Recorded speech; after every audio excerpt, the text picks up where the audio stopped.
உன் தேவனாகிய கர்த்தரின் சத்தத்துக்கு செவி கொடுக்கும் போது இப்பொழுது சொல்லப்படும் ஆசீர்வாதங்கள் எல்லாம் உன்மேல் வந்து பழிக்கும். நீ பட்டணத்திலும் வெளியிலும் ஆசீர்வதிக்கப்பட்டிருப்பாய். உன் கற்பத்தின் கனியும் உன் நிலத்தின் கனியும் ஆடு மாடுகளின் பெருக்கமும் உன் மிருக ஜீவன்களின் பலனும் ஆசீர்வதிக்கப்பட்டிருக்கும்.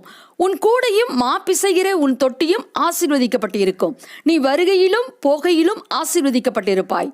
ஒரு வழியாய் உனக்கு எதிராக புறப்பட்டு வருவார்கள், 7 வழியாய் உனக்கு முன்பாக ஓடி போவார்கள். கர்த்தர் உன் களஞ்சியங்களிலும் நீ கையிடும் எல்லா வேளையிலும் உனக்கு ஆசீர்வாதம் கட்டளையிடுவார்.